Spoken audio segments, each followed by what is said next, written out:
আসসালামু আলাইকুম। সুপারটা উচ্চ বিদ্যালয় কর্তৃক আয়োজিত অনলাইন ক্লাস ঘরে থাকি ক্লাস করি পক্ষ থেকে তোমাদের সবাইকে স্বাগত। প্রিয় শিক্ষার্থীরা, তোমরা কেমন আছো? আশা করি নিশ্চয়ই সবাই অনেক ভালো আছো। আজকে তোমাদের সাথে আমি ক্লাস নেব চতুর্থ শ্রেণীর গণিত বিষয় নিয়ে। আমরা ইতিমধ্যে গত ক্লাসে অনুশীলনী 2.6-এর 4, 5, 6, 7, 8 নাম্বার অঙ্কটা করেছিলাম। তোমরা আশা করেছি যে তোমরা নিশ্চয়ই এই অঙ্কগুলোকে বারবার করেছো এবং সুন্দরভাবে বোঝার চেষ্টা করেছো। আজকে আমরা এই অধ্যায়ের 9 নম্বর অঙ্কটা করব। দেখো, 9 নম্বর অঙ্কটা করার আগে আমাদেরকে অবশ্যই প্রশ্নটাকে পড়তে হবে। পড়ার পর আমরা বুঝে তারপর অঙ্কটা করার চেষ্টা করব। দেখো, 9 নম্বর অঙ্কটা বলেছে যে গীতা অপেক্ষা শিহাবের 390 টাকা বেশি আছে, শিমুল অপেক্ষা গীতার 470 টাকা কম আছে। শিমুলের কাছে 890 টাকা আছে, গীতা ও শিহাবের কাছে কত টাকা আছে? তাহলে এখানে ব্যক্তি হচ্ছে তিনজন, একজন হচ্ছে গীতা, আরেকজন হচ্ছে শিমুল, আরেকজন হচ্ছে কি শিহাব। তাহলে আমরা শুরু থেকে শুরু করব যেভাবে, সেটা লিখব হচ্ছে শিমুলের কাছে আছে। প্রথমে লিখব আমরা শিমুলের কাছে আছে। তোমরা খাতা কলম এবং বই নিয়ে বসে পড়ো এবং অঙ্কগুলো সুন্দর করে টুকে নাও। দেখো, শিমুলের কাছে আছে কত টাকা আছে? শিমুলের কাছে 890 টাকা। আমরা এখান থেকে অঙ্কটা করা শুরু করব, যেহেতু এখানে শিমুল শুধু একা ব্যক্তি রয়েছে। তারপর শিমুলের সাথে আছে কার সাথে কানেক্টেড? গীতার। তাহলে শিমুল অপেক্ষা গীতার কম আছে। শিমুল অপেক্ষা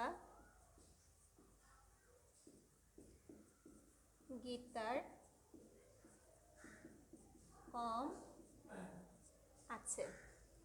কম মানে নিশ্চয়ই বিয়োগ হবে। দেখো কত টাকা কম আছে? 470 টাকা। তাহলে আমরা বিয়োগ চিহ্নটা দিলাম। তাহলে কার নেই? গীতার। লিখতে হবে গীতার আছে। সুতরাং গীতার আছে। ক টাকা আছে দেখো? 420 টাকা। 0 0, 9 থেকে 7টা কেটে ফেললাম 2, 8টা থেকে 4টা যদি কেটে ফেলি তাহলে থাকে কত? 4। তাহলে গীতার আছে কত টাকা? 420 টাকা। এখন যেহেতু গীতার টাকাটা আমরা বের করে ফেলেছি, এখন আমরা কার টাকাটা বের করব? শিহাবের টাকা।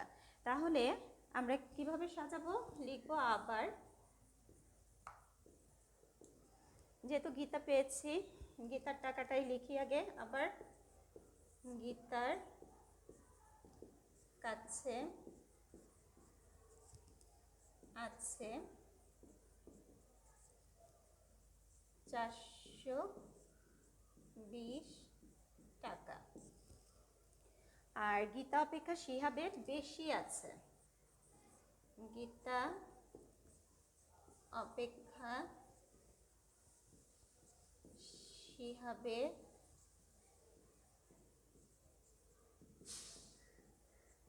বেশি আছে। বেশি মানে কি হয়? যোগ। কত টাকা বেশি আছে? 390 টাকা। এখন গীতা যদি কেটে ফেলি তাহলে কি থাকবে আমার? শিহাব। শিহাবের আছে কত টাকা আছে? দেখো, শিহাবের কাছে 9 আর 2 যোগ করলে 11, 11 আর 1 হাতে রয়েছে 1, 4 আর 1 5, 5 আর 3 হচ্ছে 8, 810 টাকা। তাহলে উত্তরটা আমার কিন্তু আলাদা আলাদাভাবে চেয়েছে যে গীতা ও শিহাবের কাছে কত টাকা আছে। তাহলে আমরা উত্তর লিখবো কিভাবে বলো? গীতার আছে 420 টাকা, 420, আর শিহাবের হলো কত টাকা আছে? 810 টাকা। উত্তর দিয়ে ফেললাম 420 ও 810 টাকা। তাহলে আমার যেহেতু গীতার টাকাটা আগে বলেছে, তাহলে গীতার হচ্ছে 420 টাকা আর শিহাবের আছে কত টাকা? 810 টাকা। তাহলে 9 নম্বর অঙ্কটা নিশ্চয়ই বুঝতে পেরেছ। দেখো, আমি আরেকবার একটু বুঝাচ্ছি যে গীতা অপেক্ষা শিহাবের 390 টাকা বেশি আছে, শিমুল অপেক্ষা গীতার 470 টাকা কম আছে। শিমুলের কাছে আছে 890 টাকা আর গীতা ও শিহাবের কাছে কত টাকা আছে। আমরা এভাবে সাজাবো যে শিমুলের কাছে আছে 890 টাকা, শিমুল অপেক্ষা গীতার কম আছে 470 টাকা। যেহেতু কমের কথা বলেছে তাহলে কি হবে? বিয়োগ। সুতরাং গীতার আছে 420 টাকা। আবার গীতার কাছে আছে 420 টাকা, গীতা অপেক্ষা শিহাবের বেশি আছে, যেহেতু বেশি কথা বলেছে তাহলে কি হবে, যোগ। তাহলে শিহাবের আছে 810 টাকা। তাহলে এখন চলো আমরা পরের অঙ্কটাতে চলে যাই। দেখো 10 নম্বর অঙ্ক কি বলেছে।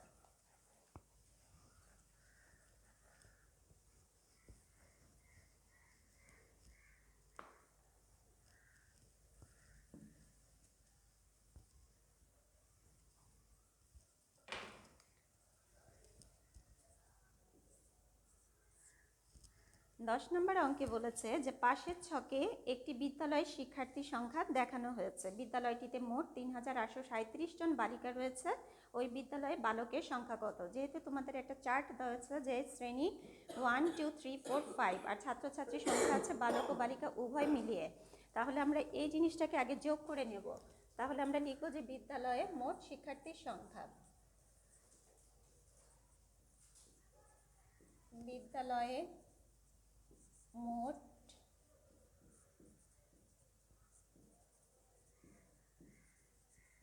শিক্ষার্থীর সংখ্যা কত কত সংখ্যাটা আছে দেখো, 1632, 1581, 1543, 1499, 1577। অনেকে আছো যে পাশাপাশি যোগ করতে পারো না, কিন্তু পাশাপাশি যোগ কিন্তু আমরা ক্লাসে শিখিয়ে দিয়েছি। শিক্ষার্থী সংখ্যা আছে কত? এত জন। এখন আমরা যোগ করব পাশাপাশি সংখ্যা দিয়ে। 9টা আর 7টা নাও, দেখো কত হলো, 16, 16 আর 3 কত, 19, 19 আর 1 20, 20 আর 2 22, 22 এর 2 হাতে রয়েছে 2, 7 আর 2 9, 9 9 18, 18 আর 4 হচ্ছে 22, 22 আর 8 হচ্ছে 30, 30 আর 3 হচ্ছে 33, 33 এর 3 হাতে রয়েছে 3, 5 আর 3 8, 8 4 12, 12 5 18, 18 5 23, 23 আর 6 29, 29 এর 9 হাতে রয়েছে 2, 2 আর 1 3 4 5 6 7, কতজন হলো, 7932 জন।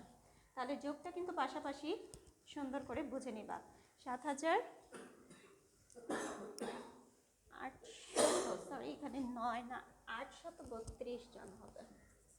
তাহলে আবার লিখে আমরা লিখব হচ্ছে শিক্ষার্থী সংখ্যা হচ্ছে 7832 জন আর বিদ্যালয়ে বালিকার সংখ্যা হচ্ছে 3837 জন। তাহলে লিখব হচ্ছে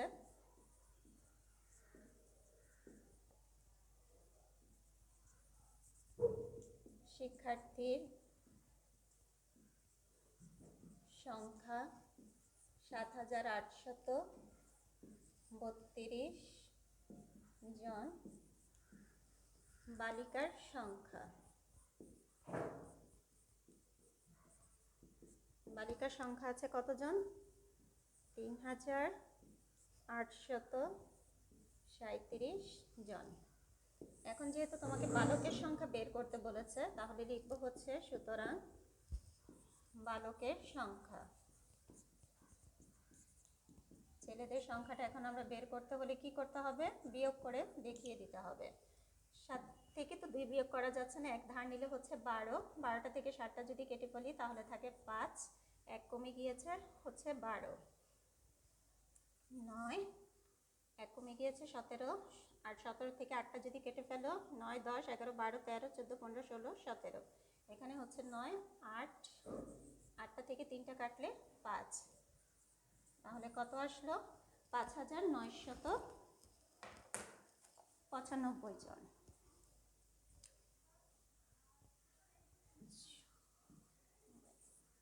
উত্তর দিয়ে ফেলো দেখি, 3000,995 জন। দেখো 10 নম্বর অঙ্কটা আরেকবার একটু দেখি। পাশের ছকে একটি বিদ্যালয়ে শিক্ষার্থীর সংখ্যা দেখানো হয়েছে। বিদ্যালয়টিতে মোট 3837 জন বালিকা রয়েছে। ওই বিদ্যালয়ে বালকের সংখ্যা বের করতে বলছে। তাহলে আমরা লিখবো বিদ্যালয়ে মোট শিক্ষার্থীর সংখ্যা সবগুলো টোটাল যোগ করে পেয়েছি হচ্ছে 7832 জন। তাহলে আবার লিখে শিক্ষার্থীর সংখ্যা 7832 জন, বালিকার সংখ্যা হচ্ছে 3837 জন। বিয়োগ করে পেলাম কি বালকের সংখ্যা 3995 জন। এবার আমরা দেখো পরের অঙ্কটাতে চলে আসি। 11 নম্বর অঙ্ক।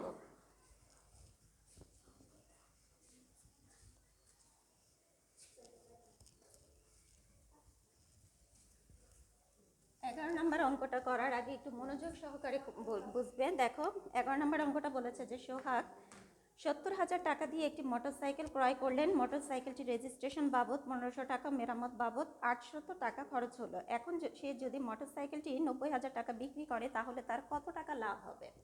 তাহলে আমরা আগে কিভাবে কিনেছে, খরচ করেছে, রেজিস্ট্রেশন বাবদ, মেরামত বাবদ, এগুলো আগে তুলে নিই। দেখো লিখবে মোটরসাইকেল ক্রয় করলেন।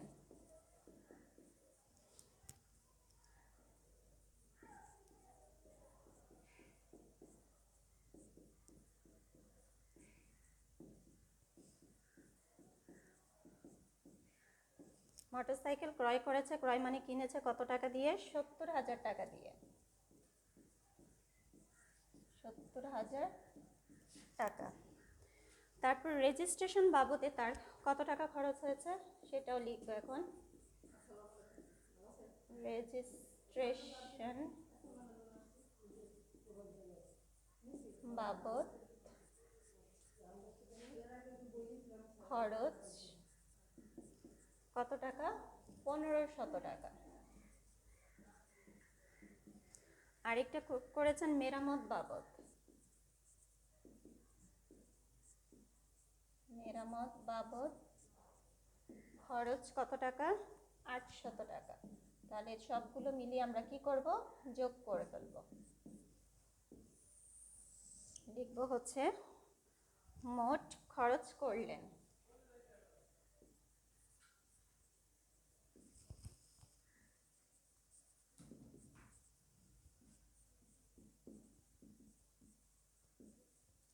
এখন যোগ করব 0 0 8 5 13, 13 3 হাতে 1, 1 1 2 আর সাথে 7। কত টাকা আসছে?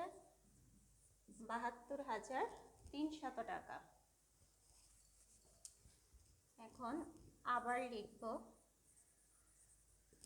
যেহেতু এবার বিক্রি করবে 90,000 টাকায় বিক্রি করে দিয়েছে, তাহলে লিখব মোটরসাইকেলটি বিক্রি করলেন 90,000 টাকা।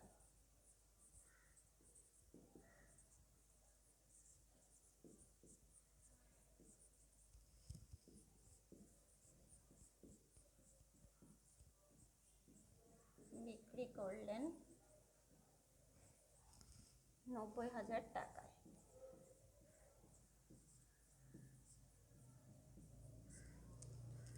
মোট খরচ করলেন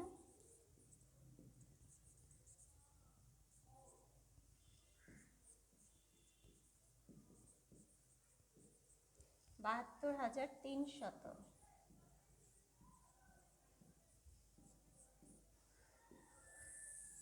এখন আমরা একটু বিয়োগ করব।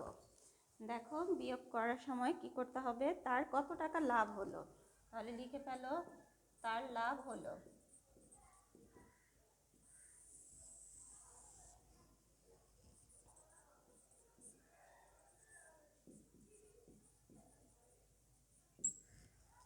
বিয়োগ করি 0 0 0 0, 3টা থেকে তো 0 বিয়োগ করা যাচ্ছে না, এক ধার নিলে 10, 10টা থেকে 3টা কাটলে 7, এখানে 9, 9টা থেকে 2টা কাটলে 7, এখানে আছে 1 হাতে 1 নিয়েছিলাম, ধার নিয়েছিলাম, এখানে 9টা থেকে একটা কমে গেছে, আর 8টা থেকে একটা কাটলে 7টা কাটলে 1।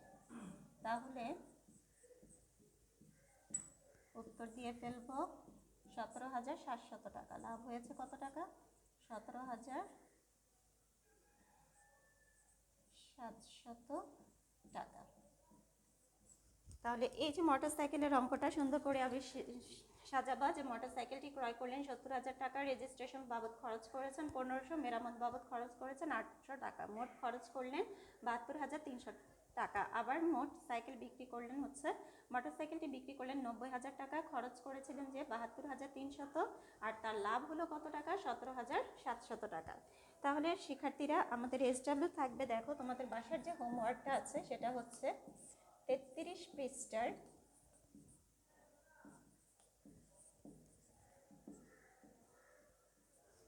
যে 3টা অঙ্ক আজকে আমরা করলাম, সে 3টা অঙ্ক একটু বাসায় বারবার করার চেষ্টা করবে।